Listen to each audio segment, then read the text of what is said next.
जगात आपण कुठेही गेलो तरी आपले मराठी सण साजरे करायची मजा काही वेगळीच असते. असाच एक सण आम्ही आमचे मित्रमंडळी बोलवून साजरा केला. तो म्हणजे लेटेस्ट धोंडे जेवणाचा महिना. आम्ही तो कसा साजरा केला हे आम्ही तुम्हाला थोडक्यात दाखवलेलं आहे. पुरण वाटतानाची मजा काय आली आणि बाकी छोटे छोटे इव्हेंट्स कसे झाले हे देखील मी तुम्हाला शेअर करत आहे. त्यामुळे व्हिडिओ आवडला तर एक लाईक नक्की करा. सकाळचे 7 वाजले होते आणि आज पुरणाचे धोंडे करायचा निश्चय केला होता. त्यामुळे डाळीला व्यवस्थित निवडून धुवून 20 मिनटं भिजत ठेवलं होतं. त्यानंतर इथे आमरस बनवायचा बेत घेतला होता. 2 आंबे घेतले होते. एक आंबा मला या ठिकाणी जवळजवळ 70 क्वाचा म्हणजे 350 रुपयाला भेटला होता. त्यामुळे यात सगळा गर मला पूर्णपणे वापरायचा होता. पैसा वसूल असा हा आमरस बनवायचा होता. त्यासाठी व्यवस्थित बेलण्याने याला मऊ करून घेतलं. थोडंसं यावरती मीठ टाकून चोळून असा याचा पूर्ण गर काढून घेतला आणि त्यानंतर यामध्ये अर्धी वाटी साखर टाकली, कारण आंबा थोडा आंबट होता आणि मस्त असा घट्टसर आमरस तयार केला. आता याला झाकून ठेवून मी फ्रीजमध्ये ठेवून देते. डाळ चांगली भिजलेली आहे. आता आपण पुरण बनवायला घेऊया. त्यासाठी जेवढी डाळ घेतली त्याच्या दुप्पट पाणी टाकलं, थोडंसं मीठ टाकलं आणि याला एक उकळी आणली. उकळी आल्यानंतर यावरचा जो पांढरा फेस आहे तो पूर्णपणे आपल्याला काढून घ्यायचा. याने काय होतं की आपल्याला जो पित्ताचा त्रास होतो डाळ किंवा पुरण खाल्ल्यामुळे तो कमी होतो. आणि झाकण लावून याच्या आता 5 ते 6 शिट्ट्या करून घेऊयात. गॅस एकदम मंद ठेवायचा आणि मस्त असं पुरण शिजवून घ्यायचं. पुरण शिजत होतं तोपर्यंत दूध तापवून घेतलं आणि मस्त अशी देवपूजा करून घेतली. फ्रेश अशी मला फुलं भेटली होती सगळ्या प्रकारची.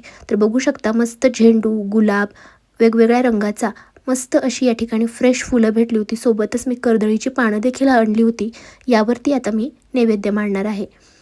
देवपूजा फुलं असले की एकदम फ्रेश झाल्यासारखं वाटते, खूप प्रसन्न वाटतं.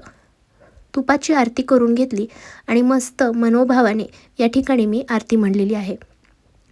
एकदम सकाळची सुरुवात मस्त झाली होती, त्यामुळे खूप फ्रेश वाटत होतं आणि जोमाला कामाला सुरुवात होत होती.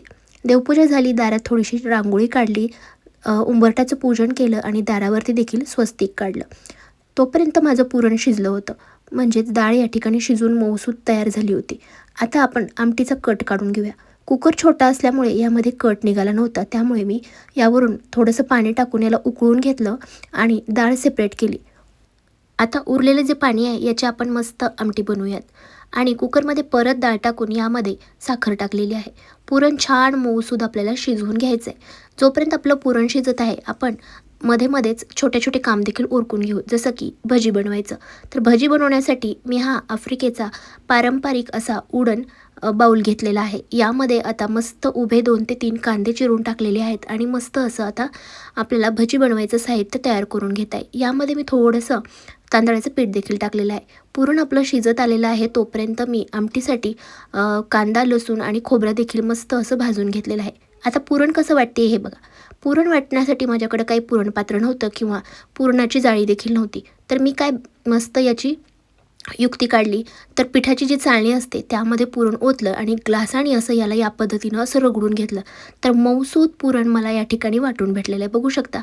पण याचा पसारा खूप झाला होता. आता हा पसारा कसा आवरायचा, ह्याला व्यवस्थित असं मी धुवून घेतलं थोडंसं स्वच्छ पिण्याच्या पाण्याने आणि हे जे पाणी आहे ते देखील मी आमटीसाठी वापरलं. पीठ देखील मळून घेतलं होतं आणि आमटीला मस्त असा तडका दिलेला आहे लसूण, अद्रक, खोबऱ्याचा आणि व्यवस्थित तेलावरती याला परतून घेतलेलं आहे. तर दणदणीत अशी आमटीला उकळी आल्यानंतर यामध्ये थोडंसं चिंचेचा कोळ, थोडीशी कसुरी मेथी आणि थोडीशी कोथिंबीर टाकून आमटी माझी या ठिकाणी तयार झालेली आहे. अर्धा स्वयंपाक तर इथे उरकला होता. चला म्हटलं आता पापड देखील आपण तळून घेऊयात. कुरकुरीत अशी पापड देखील तळून घेतली. तेवढ्यात मित्रमंडळींचा फोन आला की आम्ही निघत आहोत. तर म्हटलं चला गरमागरम भात देखील लावून घेऊया, जेणेकरून आपल्याला लवकर नैवेद्य देखील दाखवता येईल. भाताची देखील तयारी झाली आणि या ठिकाणी आता भजी तळून घेऊयात.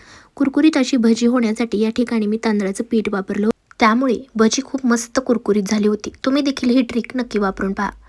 आता नैवेद्याचं ताट तयार करायचं होतं, त्यासाठी छोट्या छोट्या पोळ्याही केल्या आणि नैवेद्य मांडून देवाला नैवेद्य देखील दाखवला, धोंडे देखील दाखवले. मित्रमंडळी आली होती, त्यांना इतकी भूक लागली होती की कोणी देखील मला प्लेटिंग करू दिली नाही. सगळेजण म्हणाले की तू गरमागरम पोळ्या कर, आमचं आम्ही वाढून घेतो, आणि ते जेवणावर तुटून पडले. अशा प्रकारे आमचा छोटासा धोंड्याचा महिना आणि धोंडे जेवणाचा कार्यक्रम पार पडला.